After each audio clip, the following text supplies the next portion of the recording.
반갑습니다.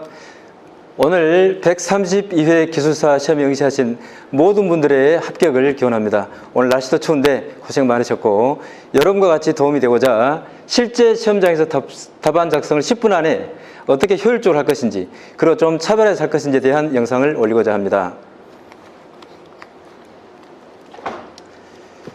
간단한 학원 소개 먼저 드리겠습니다. 본 학원은 40년 전통의 국가기술 전문 자격 학원으로서 기술사, 건축사 전문이고, 산업안전 지도사, 기사, 건축 토목까지니까 건축 토목의 종합 백화점 학원으로 보면 될 것 같습니다. 저에 대한 소개 A상 간단하게 드리겠습니다. 건축 시공, 토목 시공, 건설 안전 품질 시험, 에너지 진단사까지 이런 자격을 갖추고 저희 학원을 직강을 하고 있습니다. 오늘 영상의 목적은 바로 이겁니다. 이거는 눈여겨보실 필요가 있는데, 단기 합격 고득점자 합격자들이 어떻게 10분 안에 효율적으로 답안 작성을 하는지 실제 작성해 보겠지만, 기본 어떤 원리를 설명드리고자 합니다. 첫째, 시험 문제를 받으시면 13문제 중에 10개를 택하는 건데, 3문제를 먼저 버리는 것이 가장 선결 작업입니다. 왜? 시선이 더 이상 가지 않고 시험 문제는, 버릴 문제는 쉽게 택할 수가 있으니까요. 그럼 나머지 10문제는 둘째로 10문제 번호 앞에 작성 순서를 적는 겁니다. 그래서 순번대로 해야 시간이 절약이 되죠. 세 번째, 이제 순번대로 작성해 나가는데, 먼저 제일 중요한 건데, 단기 합격자나 고득점 합격자는 시간 배분상 먼저 영어는 1페이지다 하면 1페이지에 대한 문제, 답, 끝을 먼저 적고 대제목을 중간중간 할애해서 4, 5개를 먼저 적어버립니다. 영어는 5에서 7개 정도를 문제, 답, 끝을 적고 중간에 대제목을 조건지시에 있는 경우는 할애를 해나가면서 대제목을 먼저 적죠. 그래야 중심이 뼈대가, 사람을 하면 뼈대가 쫙 잡히니까 흔들리지 않고 채워나가는데 굉장히 유리합니다. 그래서 대제목 먼저 적고 난 다음에 중제목, 소제목을 쭉 서술해 나가는 거죠. 그리고 중요한 거, 차별화 답안은 키워드 플러스 공간의 그림인데, 그림을 같이 그려 나가는 것이죠. 공간에 먼저 할애해 가지고요. 그리고 문제가 끝날 때마다 문제지 앞에 순번에 적힌 완료된 답안 가입표를 쳐나가는 겁니다. 그럼 10개가 가입표 문제 쳐져 있을 때 답안 10개를 다 작성한 것이죠. 서술형도 4개를 가입표 쳐나가는 것이 되겠죠. 이거는 상당히 중요한 것들입니다. 그래야 마지막에 특히 영어는 분량수가 10문제이기 때문에 정확하게 10문제 작성한 것을 바로 체크해 나갈 수 있죠. 이거는 평시 우리 모의고사로 학습한 내용 그대로 실행해 보면 되겠습니다. 제가 그럼 실제 시험장의 문제와 답안을 가지고 10분 안에 효율적으로 실제로 자필로 작성을 해보는 시간을 갖도록 하겠습니다. 그러면 요 전에 설명한 대로 가장 효율적인 답안, 차별화 답안에 대해서 실제로 작성을 해보겠습니다. 먼저 13문제를 전체까지 빠른 속도로 훑어봐야 되겠죠. 그래서 조건 제시, 그리고 평소에 공부했던 것들이 아닌 어려운 문제는 가입표 치는 게 중요하다고 그랬죠. 세 문제를 먼저 버리는 것이다, 1단계. 자, 세 문제를 버렸습니다. 좀 난해한 문제. 그 다음에 두 번째 스텝이 남은 10문제 중에 순번을 결정하는 거라고 그랬죠. 자, 그래서 순번은 수업 시간에 많이 들었거나 예상했거나 본인이 공부했거나 하는 건 쉬운 것부터 먼저 작성. 쉬운 것부터 먼저 작성. 1번 건설사업장의 위험성 평가 절차. 이번에 예상했던 문제니까 얼른 적고 1번 잭 서포트. 두 번째 제안전 영향평가 분류 및 평가 항목. 세 번째. 네 번째 용접부 비파괴 검사 침투 탐상 시험. 이렇게 각 번호 앞에 작성 순번을 적는 것이 중요합니다. 자, 그 다음에 먼저 10문제가 선택된 이상 이제는 문제 작성이 이제 들어갈 건데요. 가장 자신 있는 쉬운 문제부터 먼저 작성. 그게 효율적입니다. 초두 효과, 채점상도 유리하죠. 작성 들어갑니다. 문제 번호는 그대로 순서만 앞으로 당긴 거죠.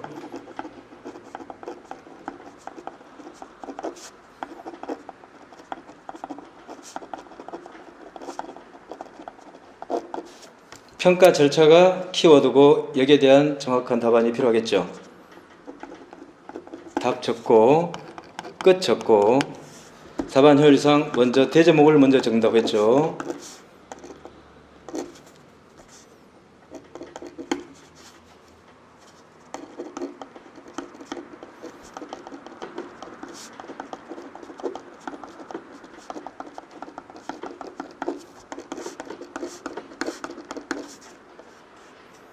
네 가지니까 칸만 배정해 놓는 거죠.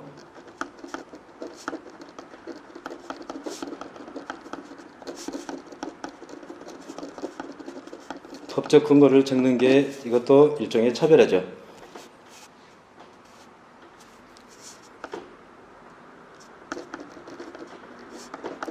5단계까지 있죠. 이번에 법이 개정되면서 위험성 추정이라는 게 빠졌다는 게 중요하고,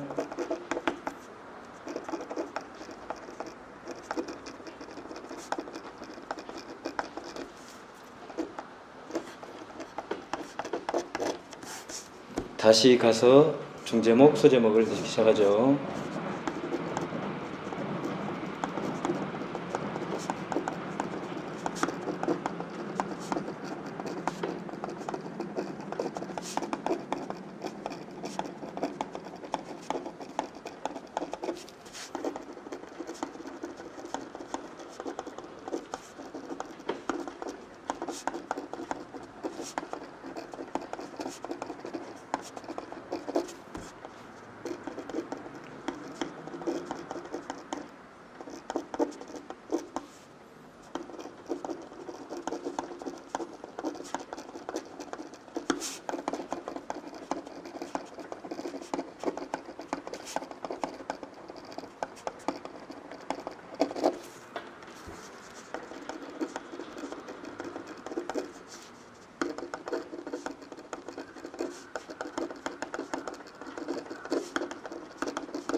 상시평가는 이번에 신설이 된 거죠. 중요하죠.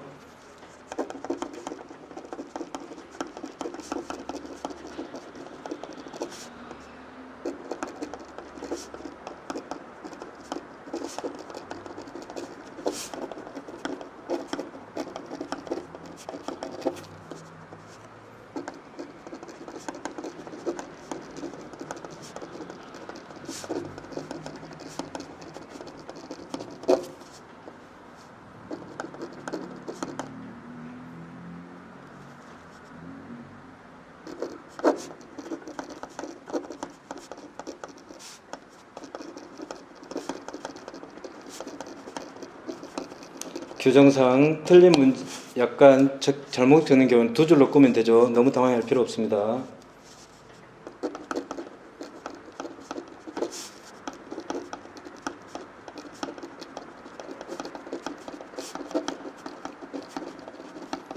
표는 자를 대도 되고 자는 되지 않을 수도 있는데, 일단은 이렇게 규정을 간단하게 적어보고 그 다음에 칸이 어느 정도 분해가 되었을 때, 감이 섰을 때 그때 이렇게 볼펜을 끄는 것이 안전하죠. 자로 끌 때도 마찬가지고요.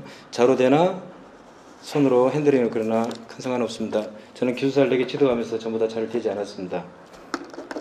되는 것이 더 좋지만 편할 줄 아시면 되죠.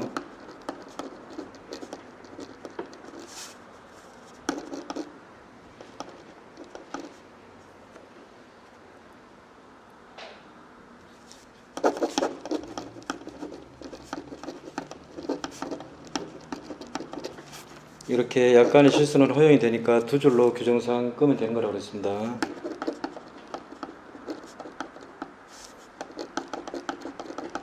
위험성 결정.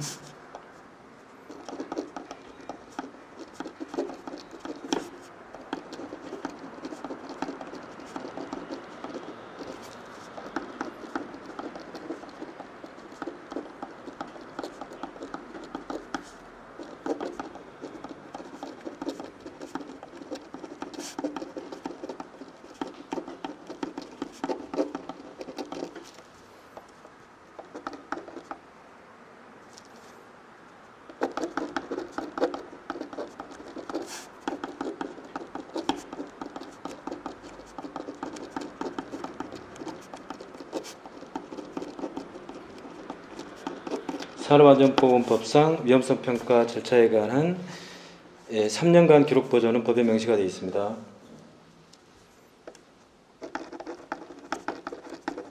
이번에 산업법 개정이 되면서 강조했던 빈도강도법, 체크리스트법,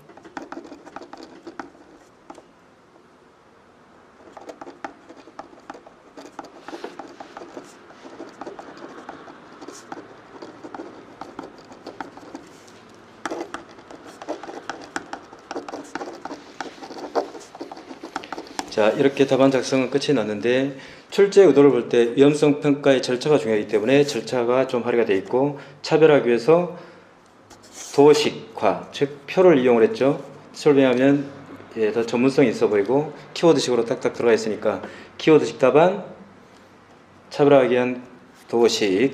그 다음에 시간을 보니까 좀 남아 있습니다. 그래서 빈도 강도법, 어떤 사고의 중요성을 파악해서 하는 방법이고요. 체크리스트 보면 체크리스트를 활용하는 거죠. 그 위험성 수준 상당법은 저, 중, 고로 판단하는 방법이죠. 원 포인트 시스템은 핵심 설명을 통한 핵심 과정이 어떤 것인가를 적어서 판단하는 방법이죠. 이거는 여기에 조건 지시가 아니기 때문에 서브 대점으로 들어갔기 때문에 간단히 시간이 없는 분은 이대로 해도 되고 있는 분은 금방 얘기한 대로 적으면 가능하죠.